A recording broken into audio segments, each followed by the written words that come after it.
the beautiful Madison Square Garden here in the Big Apple of New York City, as well as the Empire State of New York. New York is busting out, and his opponent in the blue corner, wearing the black trunks. This young man is undefeated in 20 professional bouts with 19 knockouts. Ladies and gentlemen, here is Mike Tyson. Do you feel a responsibility not just to win your fights, but also to entertain? Absolutely. Any fighter in general would think their main objective is to make the audience go home and let them know they had witnessed something that was incredibly special. They don't know Buster Douglas too well here. Mike Tyson! What happens when a ferocious knockout artist, fresh off a meteoric rise, comes face-to-face with a streetwise fighter who simply won't back down? Sparks fly, both inside and outside the ring. This is the explosive tale of Mike Tyson versus Mitch Blood Green, a rivalry fueled by raw power, unshakable pride, and a grudge so intense it spilled onto the streets of Harlem. From the outside, it looked like a classic matchup between a rising superstar and a fearless challenger. By 1986, Mike Tyson had already earned a reputation as boxing's next great heavyweight, a human wrecking ball who knocked out opponents with startling ease. Yet, for all of Tyson's talent, Mitch Green was no ordinary adversary. He was tough, vocal, and determined to show the world he could stand toe-to-toe with the most feared man in boxing. Their personalities clashed at every turn. Tyson, quiet but menacing, and Green, brash and outspoken, never missed a chance to taunt or belittle his rival. Their highly anticipated bout was set against the backdrop of a sport hungry for new stars and shocking upsets. Fans and experts alike gathered under the lights of Madison Square Garden, wondering if Green's resilience would hold firm against Tyson's devastating fists. It wasn't just about winning or losing, it was about personal pride, dominance, and settling scores. The fight itself proved dramatic, as both men pushed each other to the brink. Though Green managed to survive Tyson's onslaught, the bad blood between them refused to subside. Then came the infamous night in Harlem, a spontaneous encounter in a late-night clothing store that escalated into one of boxing's most talked-about street brawls.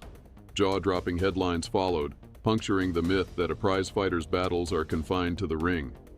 Tyson walked away with an injured hand, Green with a battered face, and both forever linked by an altercation that transcended sports pages and seeped into pop culture. This is more than a boxing story. It's a testament to how personal vendettas can overshadow even the brightest ring lights. Tyson and Green's saga reminds us that when legendary talent clashes with unyielding grit, the reverberations echo far beyond any final bell. Welcome to one of boxing's most unforgettable rivalries, a testament to the drama, the danger, and the undeniable allure of a sport where one punch can change everything. The build-up to the fight. Unstoppable. Do you feel that you're the best heavyweight in the world, that you can step in with anybody right now? I feel I am the best fighter in the world right now. From the mid-1980s onward, the boxing world buzzed with excitement about a young phenom named Mike Tyson. He wasn't just winning his fights, he was destroying opponents with fearsome knockouts.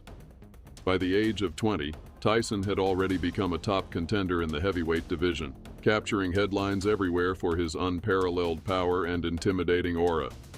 Despite his quiet demeanor in interviews, Tyson's presence spoke volumes once he stepped into the ring. Opponents feared his explosive style, and fans flocked to witness a potential knockout each time he fought. Meanwhile, Mitch Blood Green represented a different kind of challenge.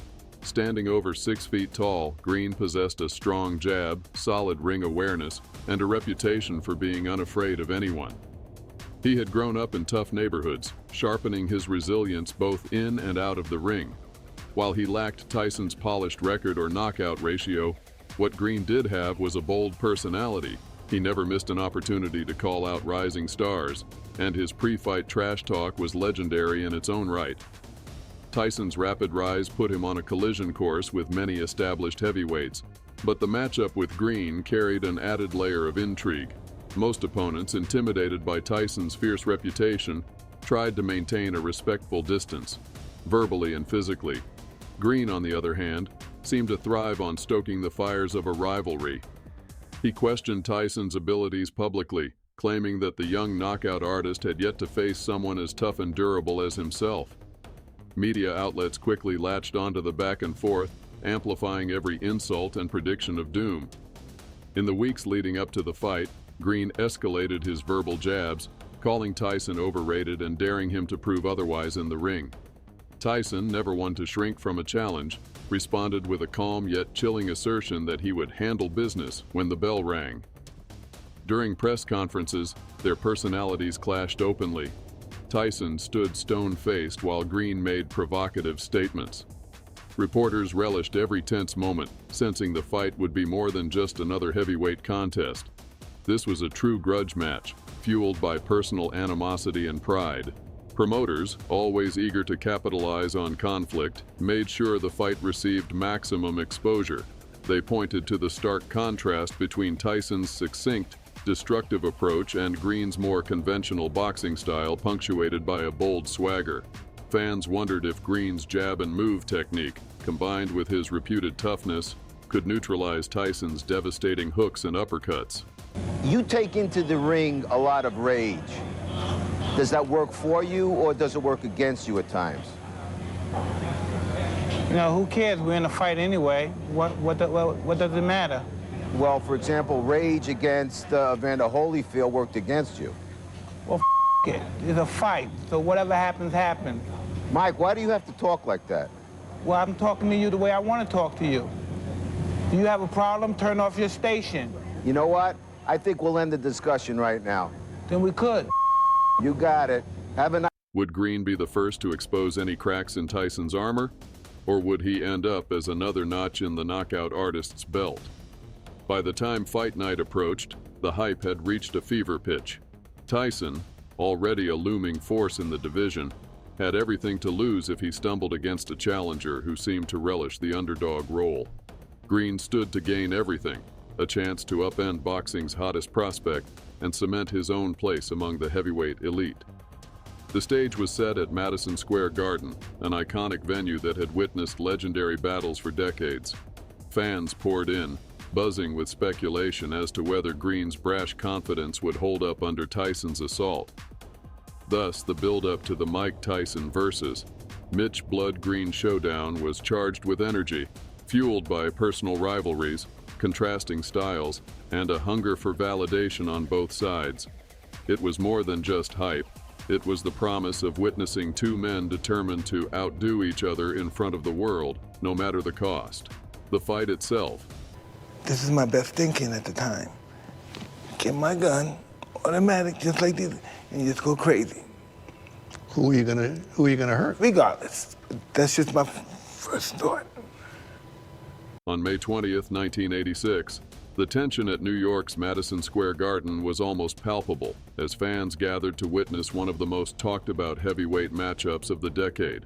Mike Tyson, then a rising force poised for greatness, entered the ring to roaring approval, his aura of invincibility already overshadowing many of his contemporaries.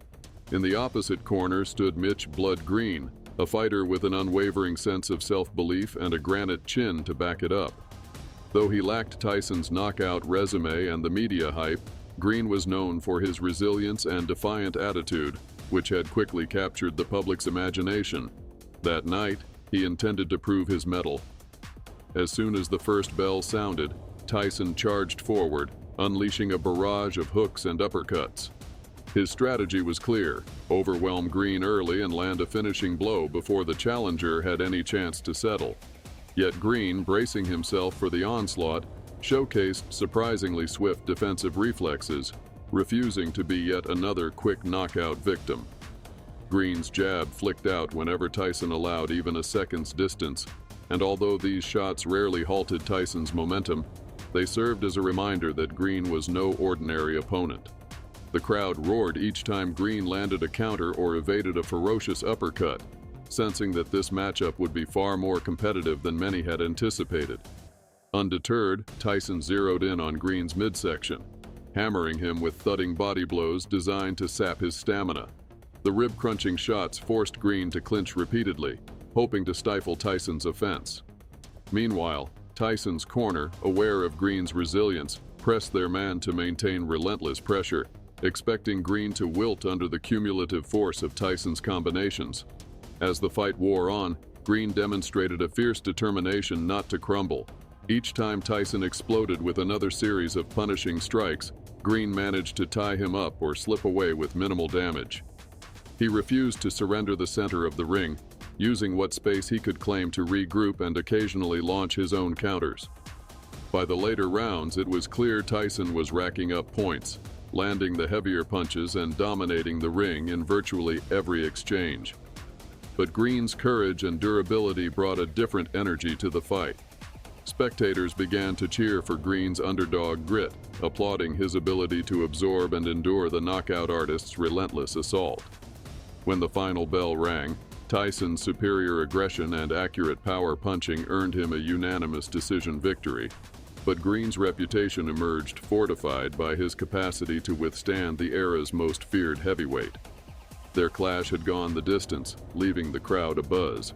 In many ways, the real surprise lay in how profoundly Green's steadfast refusal to yield tested the seemingly unstoppable Tyson. The infamous street brawl. All praise be to my children. I love you. God, man, what? Is this your shortest fight ever? In any time, amateur, professional, ever? Assalamu alaikum, Maida. I don't know, man. Yeah, Lennox Lewis. Lennox, I'm coming for you. Mike, is it frustrating to train like you did and then have this in 7 or 8 seconds? For this fight, I only trained probably 2 weeks or 3 weeks for this fight. I had to bury my best friend. Between 1986 and 1988, Mike Tyson's star rose exponentially. He became the youngest heavyweight champion in history and captured global attention with his devastating knockouts. Meanwhile, Mitch Blood Green drifted somewhat out of the spotlight, though he remained active in the boxing scene.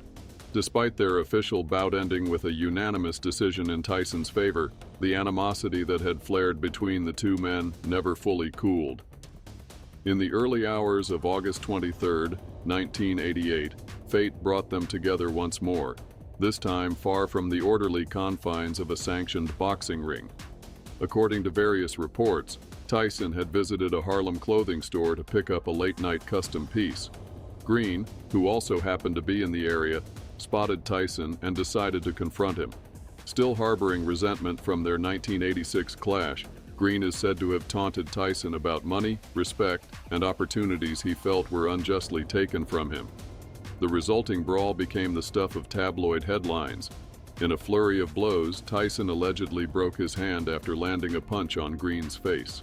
Green, in turn, suffered a swollen eye, cuts, and bruises. Onlookers scrambled to intervene, attempting to pull the two heavyweights apart before the conflict escalated further. Yet the damage, both physical and reputational, had already been done. Photographs of Green's injured face and stories of Tyson's shattered hand spread like wildfire, capturing the media's fascination. The repercussions were immediate. Tyson, who was in negotiations for future title defenses, faced a forced delay because of the injury to his hand. This unexpected hiatus frustrated promoters and trainers alike, as the champion's momentum hit a temporary standstill. Green's reputation, on the other hand, underwent a curious transformation. While he received sympathy from some quarters, others accused him of deliberately provoking Tyson to gain publicity and possibly force a lucrative second fight. For the boxing community, the street altercation signaled a stark reminder of both Tyson's volatile nature and the lingering bad blood between two proud fighters. In the public eye, Tyson's image as a fearsome competitor was further complicated by his penchant for getting into trouble outside the ring. Green, whose name had faded in recent months, suddenly found himself thrust back into the limelight, albeit for all the wrong reasons. Though Tyson would go on to face other, more publicized obstacles in his life, the Harlem street fight with Mitch Green remained a vivid testament to the raw emotions and bruised egos that sometimes accompany athletic competition. For Green, it was proof that he refused to bow, even if his tactics landed him in headlines alongside one of the biggest names in sports. And for boxing fans, it stands as a reminder that the most intense battles can sometimes erupt beyond the bright lights of a sanctioned arena. The aftermath and legacy. I don't know. It's something happened that day. I don't know what happened that day. But whatever happened that day, was there a new Mike Tyson that came the next day? No, I did some cocaine for a week. I had to get high. I had to back then. I had to get high. I couldn't handle it at all. The tense rivalry between Mike Tyson and Mitch Blood Green left indelible marks on both fighters. After their 1986 bout, Tyson's star rose rapidly, culminating in the undisputed heavyweight crown. Yet the infamous 1988 street fight in Harlem underscored his volatility, forcing a delay in his next match and bolstering his bad boy reputation. Green, meanwhile, never reached championship glory, but his grit and outspoken nature won him enduring notoriety. Their two encounters, one in the ring, one on the street, symbolized an era defined by raw intensity, personal grudges, and dramatic storylines beyond mere records. For Tyson, these episodes formed part of a broader narrative of brilliance offset by controversy. For Green, they solidified a legacy rooted in defiance and survival. Even decades later, the Tyson-Green rivalry remains a testament to how quickly competition can spill beyond the spotlight, forever shaping both men's careers in unexpected ways. What happens when sheer force meets unwavering resilience, both in the ring and on the streets? The saga of Mike Tyson and Mitch Blood Green offers that answer in unforgettable detail. Their rivalry was more than a fleeting clash.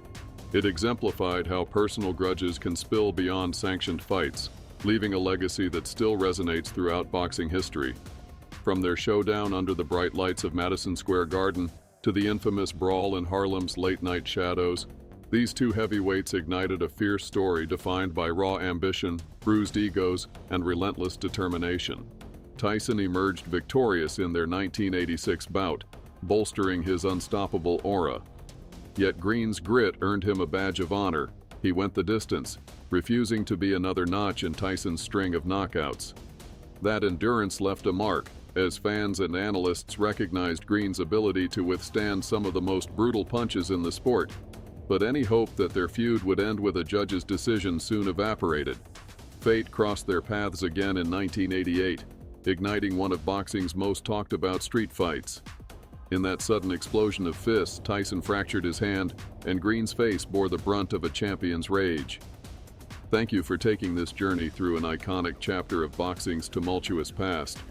If you crave more adrenaline-fueled stories and legendary showdowns, don't just tap that subscribe button, throw a knockout punch at it. Then ring the notification bell like you're going for a last round stoppage. Stay tuned for more gripping tales from the sweet science, where rivalries burn hot and every moment teeters on the edge of chaos.